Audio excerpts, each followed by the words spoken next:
Hello students, today I am going to start our new chapter, chapter 3, शब्द। इस पाठ में हम पढ़ेंगे शब्द की परिभाषा और उसके प्रकार। सबसे पहले पढ़ते हैं शब्द। शब्द किसे कहते हैं? वर्णों के ऐसे समूह जिनका अर्थ सार्थक होता है, ऐसे समूहों को शब्द कहते हैं। भाषा में वर्ण के बाद सबसे छोटी इकाई शब्द होती है, अर्थात एक या एक से अधिक वर्णों के सार्थक मेल को शब्द कहते हैं। नेक्स्ट इज शब्दों का वर्गीकरण, यानी शब्दों को कितने भागों में बांटा गया है। शब्दों को 4 भागों में बांटा गया है। पहला व्युत्पत्ति यानी बनावट के आधार पर, उत्पत्ति के आधार पर, अर्थ के आधार पर तथा वाक्य के आधार पर। एक एक करके इन सब के बारे में हम समझेंगे। सबसे पहले व्युत्पत्ति के आधार पर। नंबर 1, व्युत्पत्ति यानी बनावट के आधार पर शब्द के 3 भेद है, रूढ़, यौगिक और योग रूढ़। सबसे पहले हम रूढ़ के बारे में पढ़ते हैं। भाषा के ऐसे शब्द जो परंपरा से किसी वस्तु विशेष के अर्थ को प्रकट करते हैं, रूढ़ शब्द कहलाते हैं।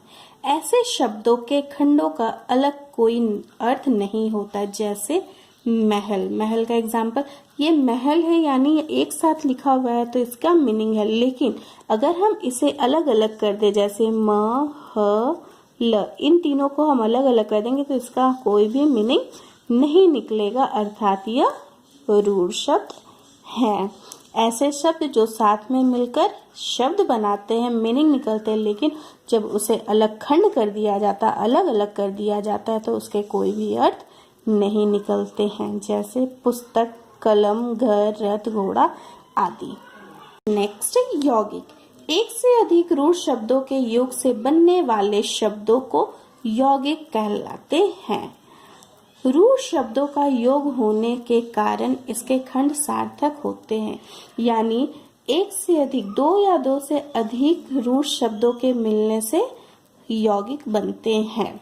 जैसे रसोई जोड़ घर, रसोई घर, ये अलग अलग इसे खंड किए, ये दोनों जो है ये रूढ़ शब्द है और इन दोनों को मिला लिए तो यहाँ हमारा क्या बन गया? यौगिक शब्द। रसोई जोड़ घर, रसोई घर, पुस्तक जोड़ आलय, पुस्तकालय, पाठ जोड़ शाला, पाठशाला। नेक्स्ट इज योग रूढ़। ऐसे शब्द जो 2 या 2 से अधिक शब्दों या शब्दांशों से बने होते हैं, परंतु अर्थ की दृष्टि से अपने सामान्य अर्थ को छोड़कर परंपरा से विशेष अर्थ को प्रकट करते हैं, योग रूढ़ कहलाते हैं। यानी जो अर्थ होता है, जो शब्द होता है, वो शब्द का मीनिंग वो परंपरा को छोड़कर, यानी उसका एक विशेष अर्थ निकल जाता है, उसे हम योग रूढ़ कहते हैं।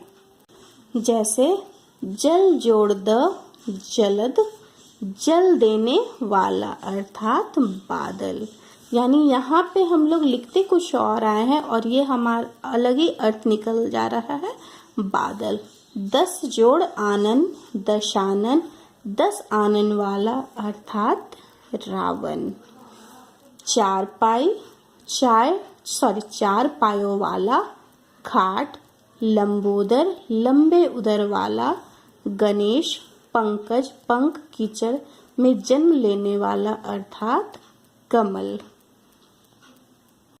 नेक्स्ट नंबर 2, उत्पत्ति के आधार पर शब्द के 4 भेद है, तत्सम, तद्भव, देशज और विदेशज। जैसे कि नाम से ही हम लोग को पता चल रहा है, तत्सम यानी संस्कृत शब्द, तद्भव जो संस्कृत के शब्दों को बदल दिया गया है, उसमें कुछ चेंजेस लाया गया, उसे तद्भव कहते हैं। देशज अपनी भाषा तथा विदेशज विदेशी भाषा। आइए एक एक करके इनके बारे में भी पढ़ते हैं। सबसे पहले तत्सम। वे शब्द जो संस्कृत शब्दों के मूल रूप में ही हिंदी में प्रयुक्त होते हैं, उसे तत्सम शब्द कहते हैं। संस्कृत भाषा वास्तव में हिंदी की जननी है। अतः स्वाभाविक है कि संस्कृत के अनेक भाषा ज्यों के त्यों हिंदी में ग्रहण कर लिए गए। उदाहरण अग्नि, सूर्य, चंद्र, गृह, घृत, हस्त, दुग्ध आदि। नेक्स्ट, तद्भव। ऐसे संस्कृत शब्द जो कुछ परिवर्तित रूप में हिंदी में प्रयुक्त हुए हैं, उन्हें तद्भव अर्थात उससे उत्पन्न हुआ है, उसे तद्भव कहते हैं। यानी संस्कृत शब्द के में कुछ परिवर्तन लाके उसे हिंदी में प्रयोग करते हैं, उसे हम तद्भव कहते हैं। जैसे आग, सूरज, चांद, घर, घी, हाथ, दूध आदि। नेक्स्ट, देशज। वे शब्द जो ना तो संस्कृत के हैं ना संस्कृत शब्द से बिगड़कर बने हैं, बल्कि जिनकी उत्पत्ति विभिन्न भारतीय भाषाओं के प्रादेशिक बोलियों से हुई है, अर्थात लोक भाषाओं से हुई है, उसे हम देशज कहते। जैसे खिड़की, गाड़ी, पगड़ी, खुरपा, जूता, रोटी आदि। नेक्स्ट, विदेशज। हिंदी में अनेक ऐसे शब्दों का प्रयोग किया जाता है जो विदेशी भाषा के हैं, जैसे अरबी, फारसी, तुर्की, अंग्रेजी, फ्रांसीसी, पुर्तगाली आदि।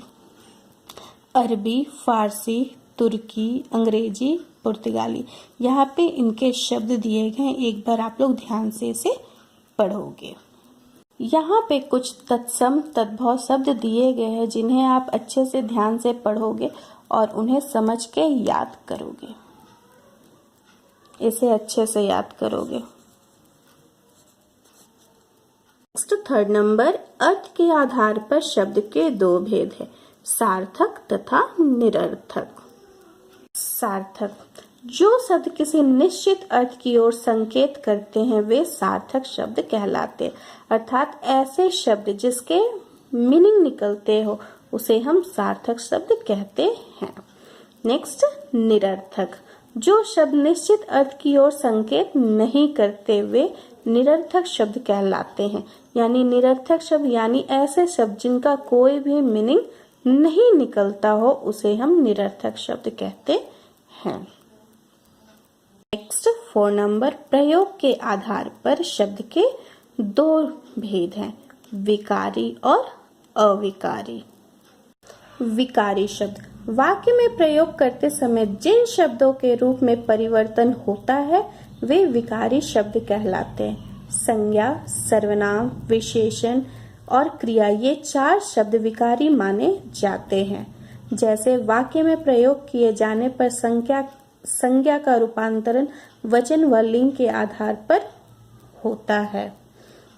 जैसे एक वचन लड़की स्त्रीलिंग है तो लड़का पुल्लिंग हो जाता है, लड़की का लड़का हो जाता है। बहुवचन लड़कियों, लड़कियां, लड़के, लड़कों। यहाँ पे हम आराम से इसके चेंजेस को हम देख सकते हैं। नेक्स्ट, अविकारी शब्द, वाक्य में प्रयोग करते समय जिन शब्दों के रूप में कोई परिवर्तन नहीं होता वे अविकारी शब्द कहलाते हैं। क्रिया विशेषण, संबंध बोधक, समुच्चय बोधक, विस्मयादि बोधक शब्द अविकारी शब्द है। जैसे लड़का धीरे बोलता है, ये पुल्लिंग है। इसी तरह ये स्त्रीलिंग में क्या हो जाता है, लड़की धीरे बोलती है। यहाँ पे धीरे और यहाँ पे धीरे में कोई भी चेंजेस नहीं आया है। वैसे ही बच्चे ने थोड़ा खाया, एक वचन, और बहुवचन में क्या हो जाएगा, बच्चों ने थोड़ा खाया। यानी थोड़ा में है, कोई भी परिवर्तन नहीं हो रहा है। एक बार अच्छे से इस पाठ को पढ़ोगे, पढ़ने के बाद अभ्यास करने की कोशिश करोगे।